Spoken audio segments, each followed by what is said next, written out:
दस्तक में आपका स्वागत है। मैं अभिसार शर्मा। टीम अन्ना और सरकार के बीच एक बार फिर तलवार खिंच गई है।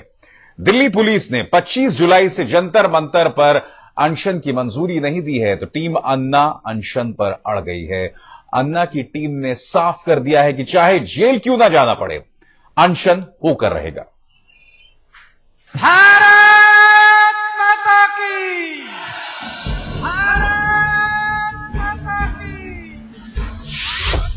सरकार और टीम अन्ना फिर आमने सामने।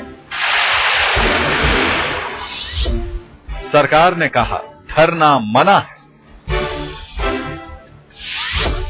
टीम अन्ना बोली अनशन तो होकर रहेगा। क्या दोहराएगा 16 अगस्त का इतिहास?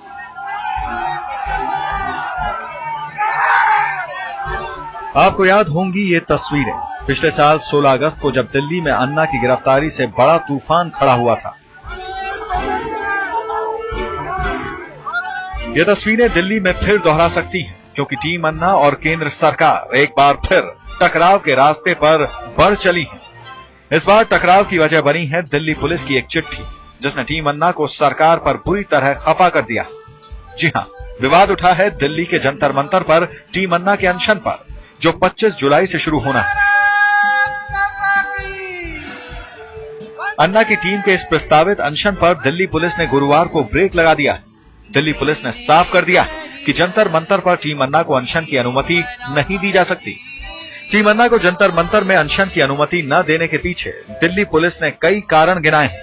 टीम अन्ना को भेजी चिट्ठी में दिल्ली पुलिस ने कहा है, अनशन के दौरान संसद का मानसून सत्र चल रहा होगा। उस वक्त विभिन्न संगठन जंतर मंतर पर धरना प्रदर्शन करेंगे। ऐसे में जंतर मंतर की सीमित क्षमता को देखते हुए सिर्फ एक संगठन को बेमियादी अनशन की मंजूरी नहीं दी जा सकती। जगह की कमी की वजह से जंतर मंतर पर ज्यादा लोग जुटने से भगदड़ भी मच सकती है।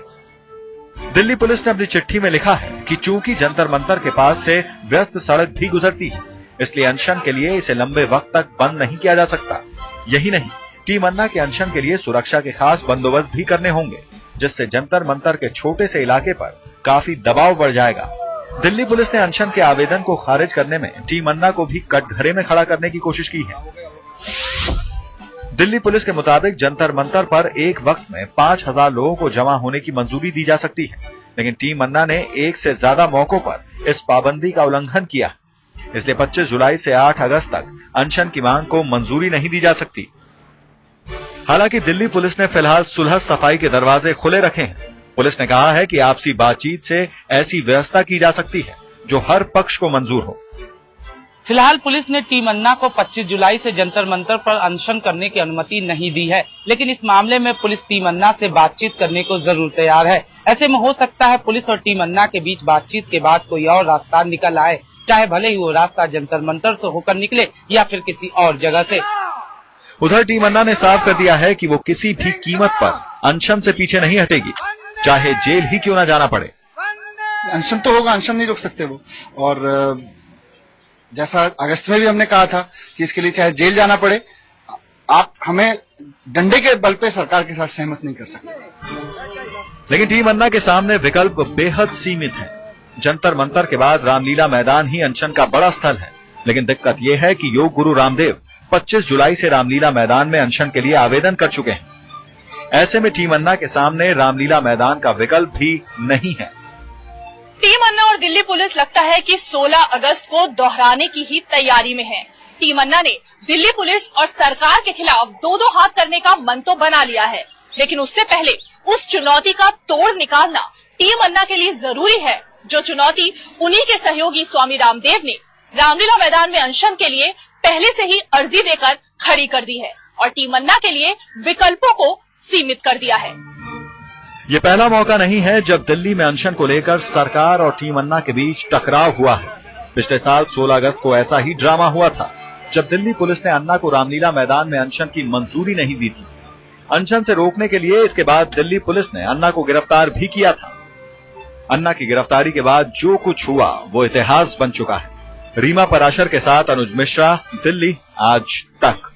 दरअसल टीम अन्ना को लगातार ऐसा लग रहा है कि जंतर मंतर में अनशन की अनुमति न देना, इसके पीछे हाथ गृह मंत्री पी चिदंबरम का है, जिनके खिलाफ भ्रष्टाचार की जांच की मांग टीम अन्ना लगातार कर रही है। टीम अन्ना के इल्जामों पर चिदंबरम ने सफाई दी है।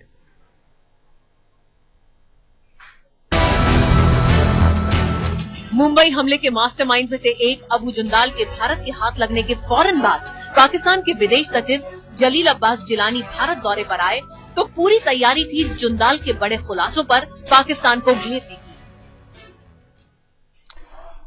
और ये रिपोर्ट दरअसल आज भारत और पाकिस्तान के बीच विदेश सचिवों स्तर की जो बातचीत हुई है उसकी रिपोर्ट है, जिसकी चर्चा हम बस थोड़े से इंतजार की बात करेंगे। आपको बता दें कि एक बार फिर तलवारें खिंच चुकी हैं टीम अन्ना और सरकार के बीच, और इस बार चिदंबरम पर सही मायने में निशाना टीम अन्ना लगा रही है।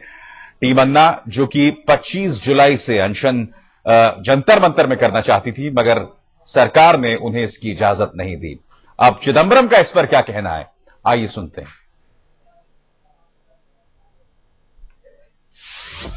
जंतर मंतर नहीं तो जेल, टीम अन्ना अनशन पर अड़ी।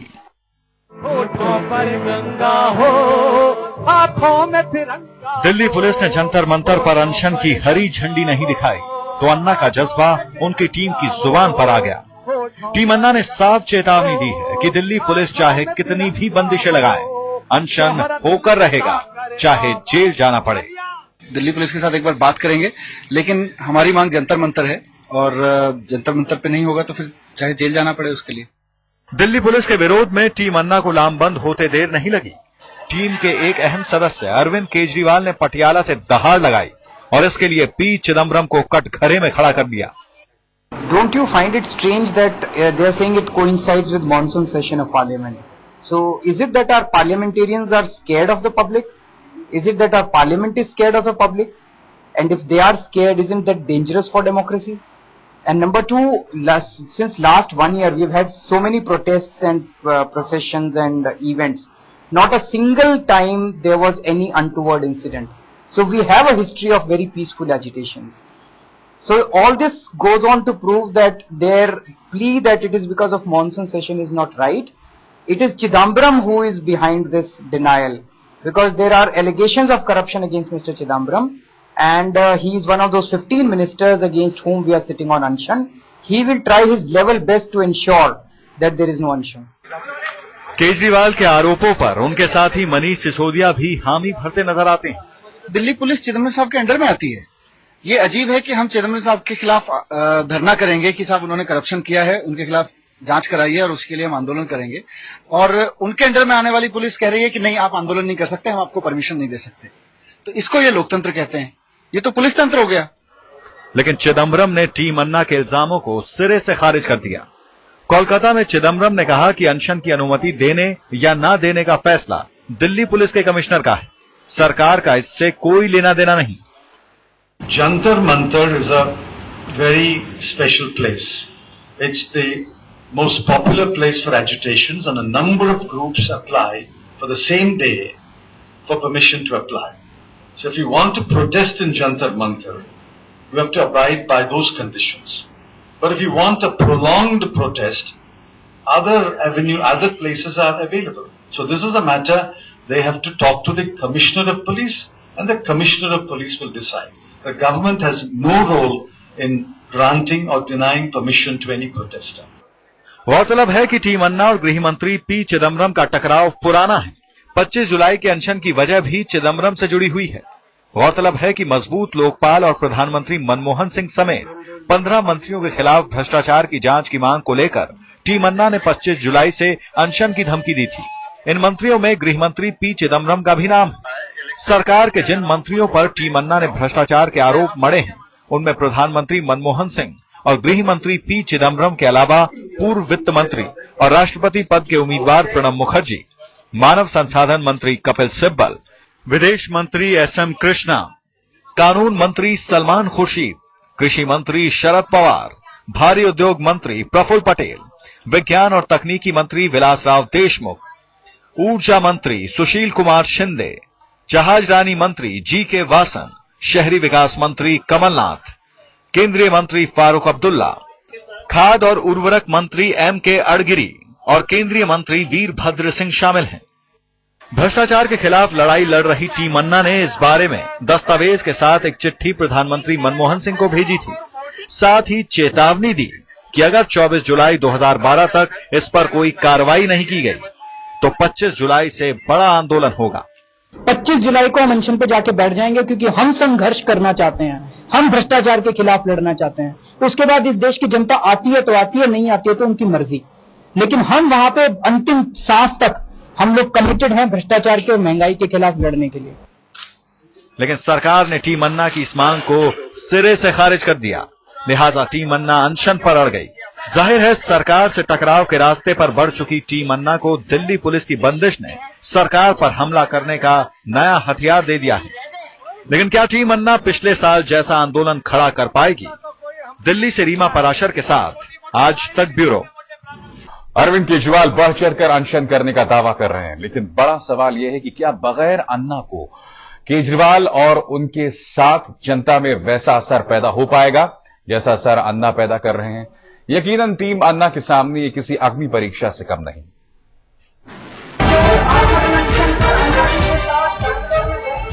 दिल्ली का रामलीला मैदान, अन्ना हजारे का अनशन, हर तरफ लोगों की भीड़, अन्ना के लिए नारेबाजी, सरकार के खिलाफ नारे। पिछले साल अगस्त के महीने में जब अन्ना हजारे सशक्त लोकपाल के लिए रामलीला मैदान में अनशन पर बैठे तो पूरा देश अन्ना अन्ना हो गया था। अनशन ने देश में ऐसा माहौल तैयार किया कि सरकार को घुटने टेकने पड़े। रामलीला मैदान में अन्ना के अनशन से पहले जो घटनाक्रम तैयार हुआ था वो कमोवेश आज ही के जैसा है। तब अन्ना हजारे ने 16 अगस्त से रामलीला मैदान में अनशन की अनुमति मांगी थी और दिल्ली पुलिस ने इसे नकार दिया था। लेकिन अन्ना अनशन पर अड़ गए। अन्ना को रोकने के लिए दिल्ली पुलिस ने 16 अगस्त को उन्हें गिरफ्तार कर लिया। अन्ना की गिरफ्तारी हुई और उनके समर्थक दिल्ली की सड़कों पर उतर आए।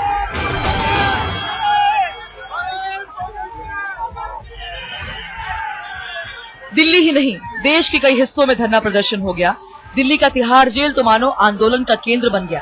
3 दिनों तक तिहाड़ के बाहर प्रदर्शनकारियों की भीड़ जमी रही। लिहाजा किरकिरी से बचने के लिए दिल्ली पुलिस को अन्ना को रिहा करने का फैसला लेना पड़ा। यही नहीं, रामलीला मैदान में अनशन की अनुमति भी देनी पड़ी। अब फिर दिल्ली पुलिस ने टीम अन्ना को अनशन से रोका है। क्या टीम अन्ना फिर वो जादू जगा पाएगी? क्योंकि गौर करने वाली बात यह है कि इस बार अन्ना अनशन में नहीं होंगे। एक साल में रणनीति बदली है, मुद्दे बदले हैं और बदला है आंदोलन का रूप।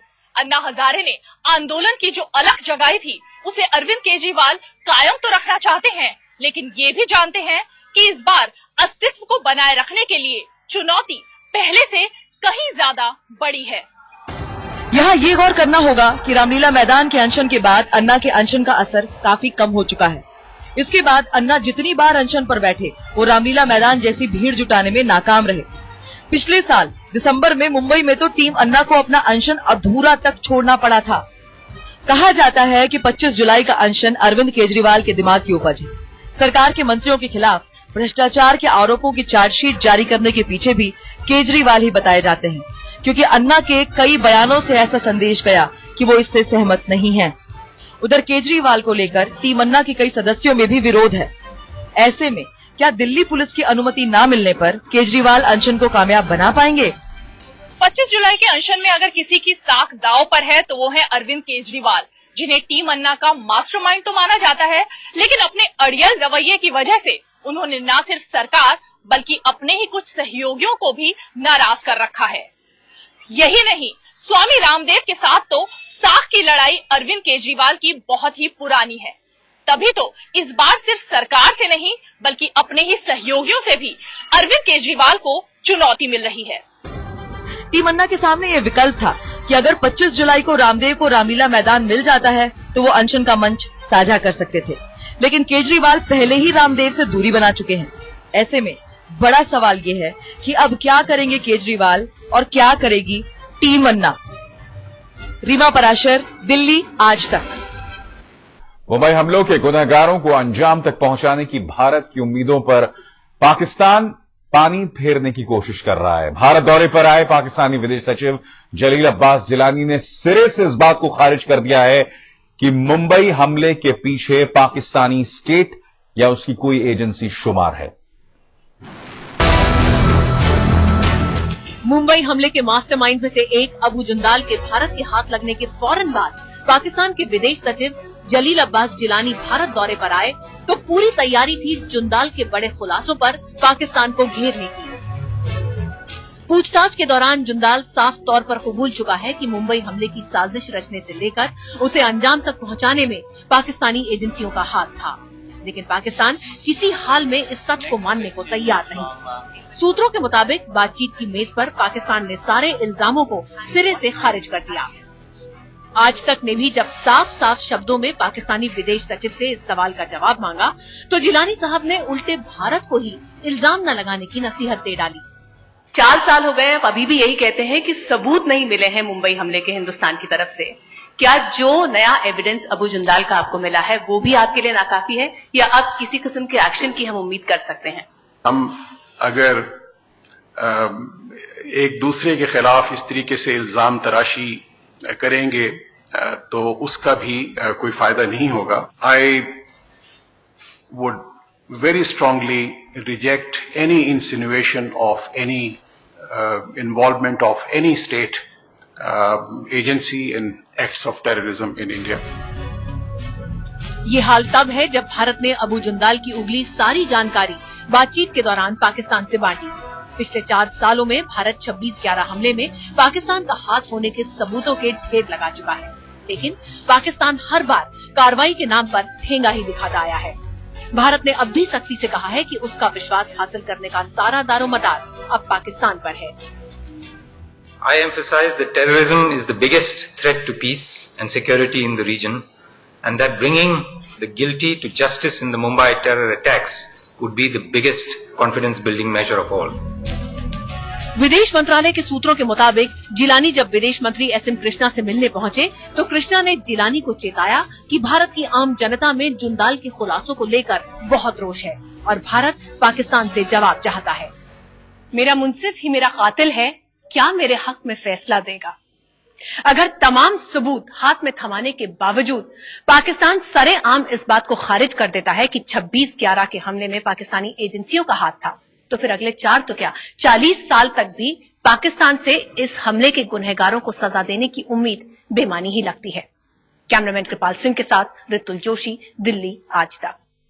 प्रणब मुखर्जी के खिलाफ याचिका खारिज होने से भड़की टीम संगमा ने अब मुख्य चुनाव आयुक्त के दरबार में गुहार लगाने का ऐलान किया है। निर्वाचन अधिकारी के फैसले के खिलाफ 7 जुलाई को टीम संगमा चुनाव आयोग जाएगी।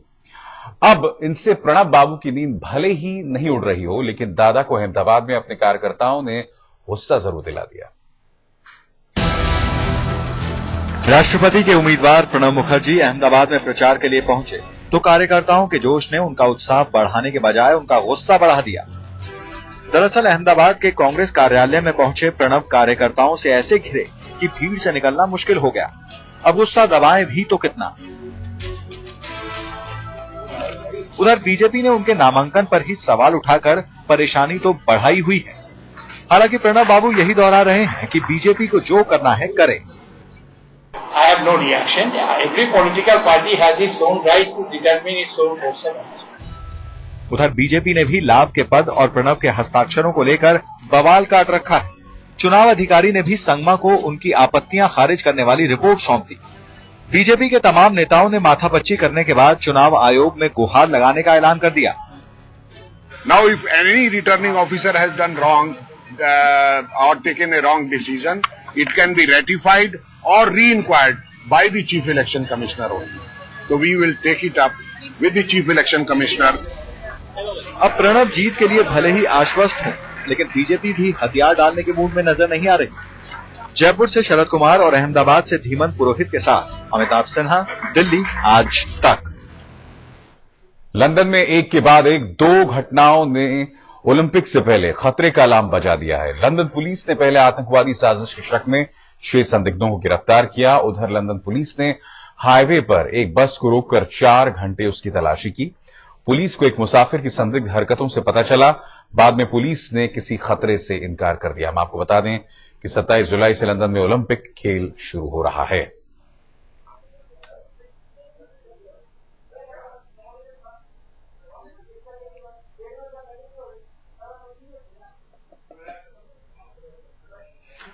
आपके सामने तस्वीर।